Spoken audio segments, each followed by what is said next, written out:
welcome back to another I Love Me, I Love Me Not devlog. I've been working on the game the past few weeks, bringing forth loads of improvements and getting the game ready to release on mobile. Yeah, that's right, mobile. We tried going over this update in a little stream we did recently, you know, killing 2 birds with 1 stone, but that didn't go so well. We kinda killed no birds with no stones. Uno,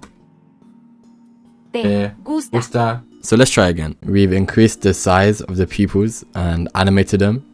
I know, crazy. We've added footsteps to the player. To be honest, I don't really know how the footsteps should look, like he's literally a flower. So I just settled with this little bird kind of thing. We've also added some sound effects to each of the paths. So on this path, it sounds like this. And on this path, it sounds like this.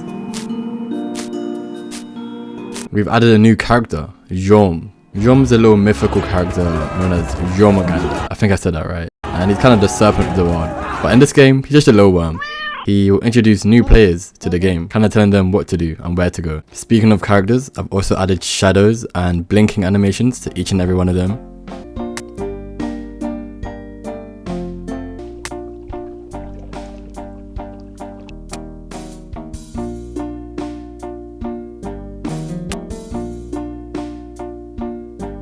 Except Atlas, because his eyes are always closed, obviously. I've rehauled the dialogue speech bubble. Instead of being this rounded box, it's instead this soft cloud kind of texture, and also now scales with how much text is in the box.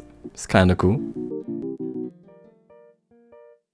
I've redesigned the settings menu a little bit. It still needs some work, but I've divided it into little tabs. So the first tab is your settings, obviously. The second tab, you have your helpline options. And the third tab is credits and Spotify playlists. Each playlist will represent who the character is in the game, kind of fleshing them out a bit more, you know? I've introduced a new dark mode option here. So if I were to toggle it on, some of the elements in the game are now dark themed instead of light themed, such as the dialogue.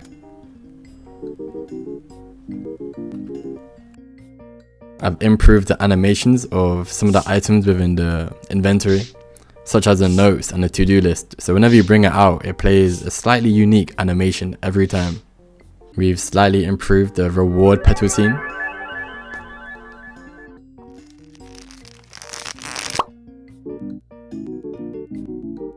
And finally, this is kind of a big one, we've added info screens to each and every task.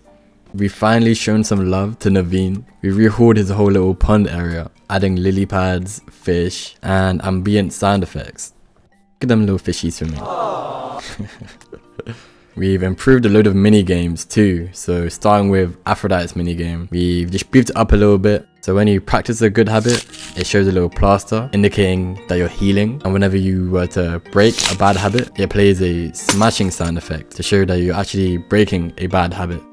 And if you were to add a bad habit to your heart, then it kind of rips off the plaster, reducing our healing time. With Jupiter's origami minigame, I've completely changed the way it looks. The player now actually has to grab an edge of the paper and bring it to the next edge as if it was a real piece of paper to complete a fold.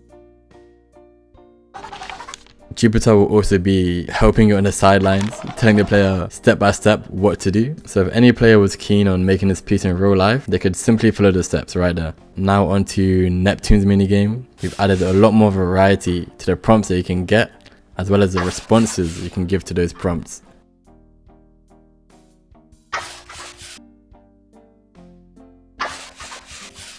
And finally, now into the last bits of the update. We've added a save system to the game. And if anyone knows how Unity works, the save system previously was using player prefs, which is just an absolutely lazy way to go about saving progress in a game. And you know, I had to pay the consequences because transferring save data from player prefs to, well, I use JSON now. Every single bit of information, every single bit of data that the player saves, every single little bit of information that the player writes, I have to check if it exists within the player prefs first, convert it and save it onto the JSON file, delete it, and then process the new saved data for every little single thing.